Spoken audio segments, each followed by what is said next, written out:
Assalamualaikum warahmatullahi wabarakatuh. Perkenalkan, nama saya Akbar Putra Darmawansyah. Di sini saya akan menjelaskan materi mengenai pemrograman berorientasi objek dengan bahasa Java. Tugasnya yaitu membuat 4 kelas, method, setter dan getter, dan juga kelas-kelas ini harus memiliki relasi. Nah, di sini saya membuat kelas bengkel, yang kedua yaitu kelas suku cadang, yang ketiga yaitu kelas pegawai, dan yang keempat yaitu kelas pelanggan. Nah, di sini yang pertama yaitu kita membuat kelas bengkel. Kita inisiasi dulu tipe datanya. Yang pertama atributnya yaitu nama dengan tipe string, alamat string, dan kode bengkel yaitu integer. Kemudian di sini ada konstruktor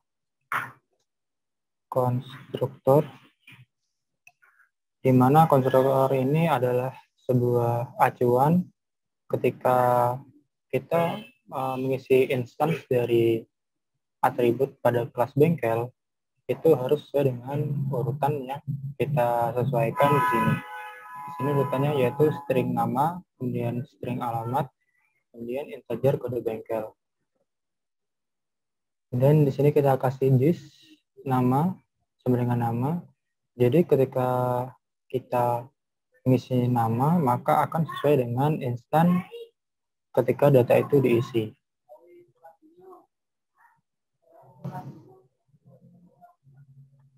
Kemudian kita membuat sebuah metode pada sebuah kelas itu.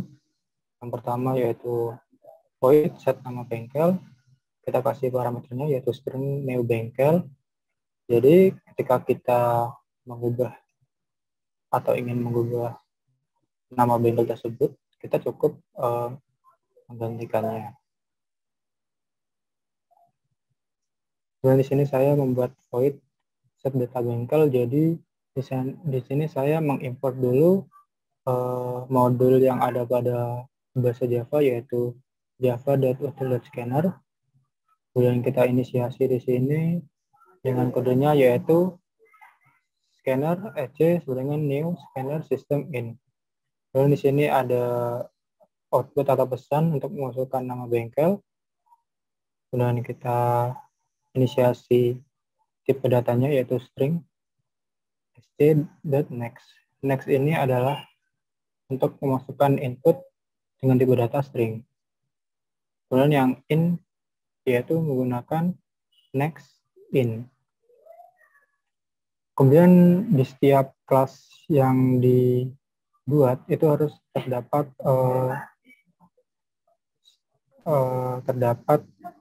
kelas sarang atau kelas dalam kelas. Di sini saya membuat kelas pemilik sama seperti tadi. Kemudian ini ada void display untuk pemilik.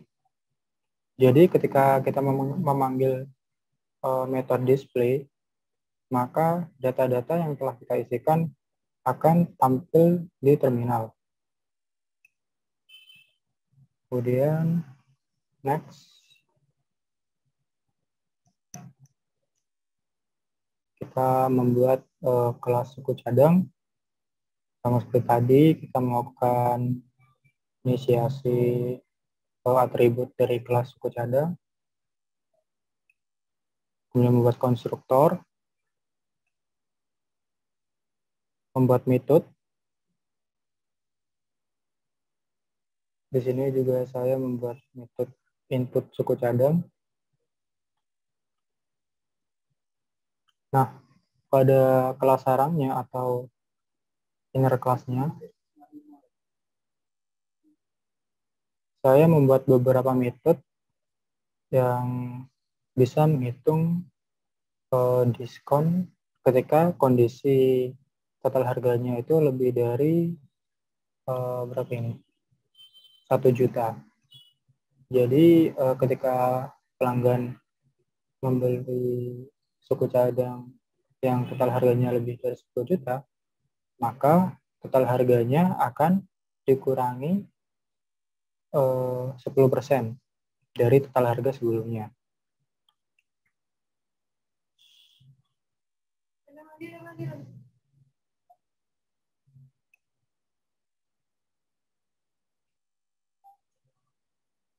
Ini adalah operator kondisi, itu jika get total harga lebih dari sama dengan 1 juta, maka ada pesan dapat diskon 10% dan juga mereturnkan atau mengembalikan nilai total harga dikurangi dengan total harga dikali 0,1 atau 10%.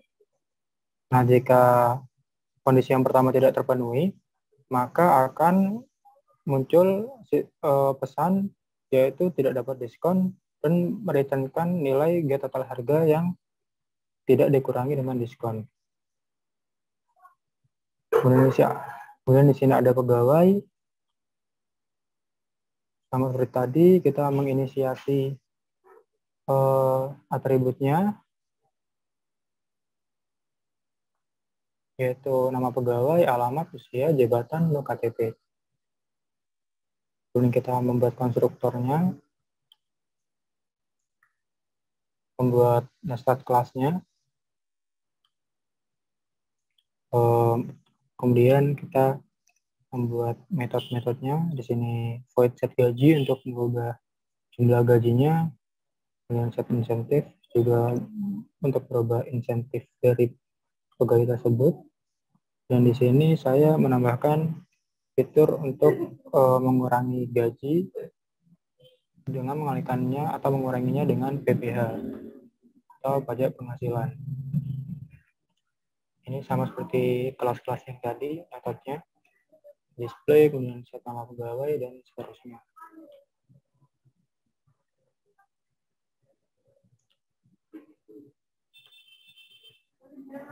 Nah, di sini saya juga membuat kelas pelanggan. Sama seperti tadi, kita harus mengimport modul ini ketika kita ingin mengisikan sebuah data. Kemudian kita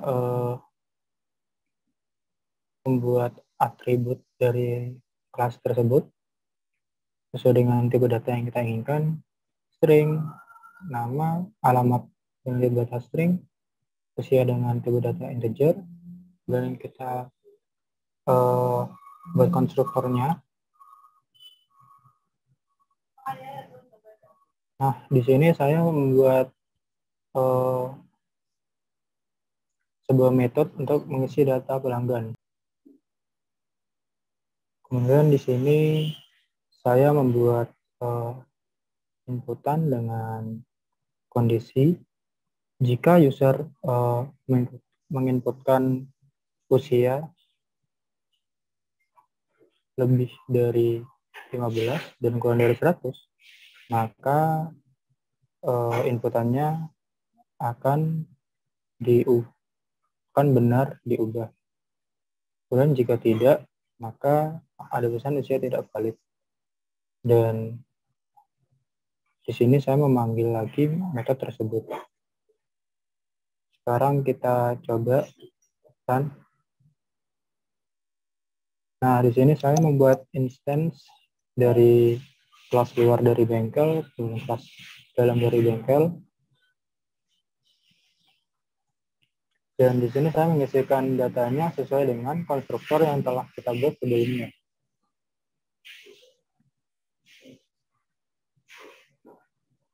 Nah, ketika kita ingin melihat data atau memanggil sebuah metode, kita cukup mengketikkan nama datanya, bengkel 1 sesuai dengan ini. Kemudian kita .display.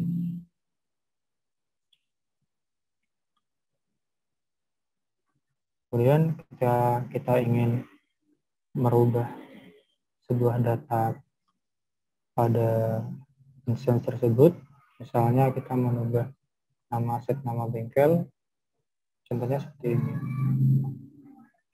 Kita ketik bengkel 1 dot set nama bengkel. Nah, di sini kita tuliskan nama bengkel yang baru. Misalnya Makmur Jaya. Kemudian kita display lagi untuk mengecek apakah nama dari bengkel tersebut sudah berubah. Nah, coba kita run.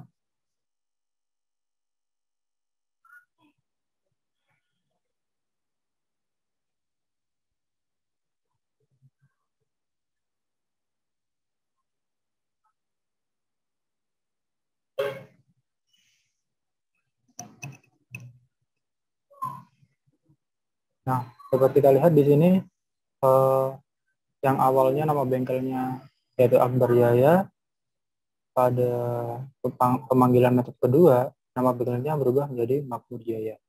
Inilah fungsi dari setter.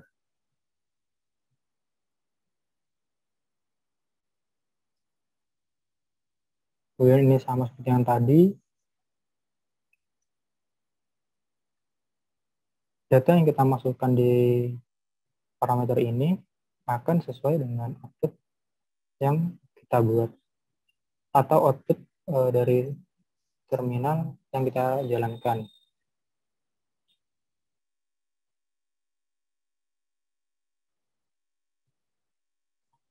Seperti itu saja. Kemudian ini ada pengintegrasian untuk menginputkan data tadi. Misalnya kita masukkan nama suku cadang yaitu ban. Kemudian mereknya Michelin.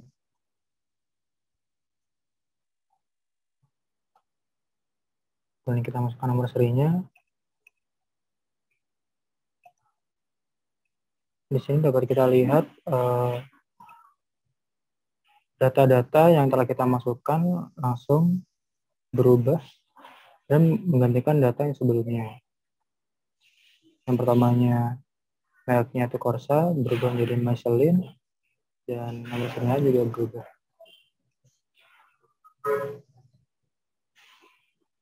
Nah, kemudian di sini kita memanggil juga yang namanya metode isi data pelanggan. Nah, seperti yang saya katakan sebelumnya, di sini ada sebuah kondisi di mana jika usia yang dimasukkan user itu tidak sesuai dengan kondisi yang diinginkan, maka pengisian datanya akan diulang sampai usianya valid. Coba kita isi namanya, nama saya Bar, dengan alamat Jalan Merdeka, Jember.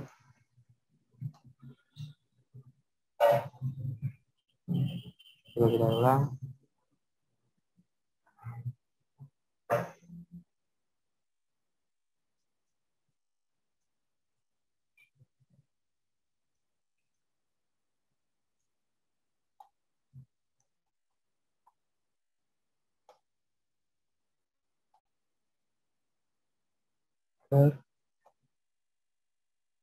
Jember.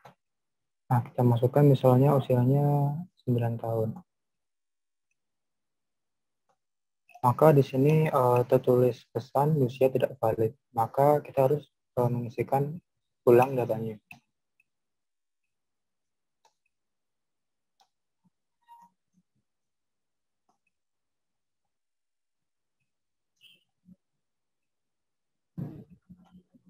Nah, dapat kita lihat ketika usia yang kita masukkan sesuai dengan kondisi yang kita tentukan, maka tidak ada pesan seperti yang saya sebutkan tadi. Mungkin seperti itu saja penjelasan yang dapat saya sampaikan. Kurang lebihnya mohon maaf. Assalamualaikum warahmatullahi wabarakatuh.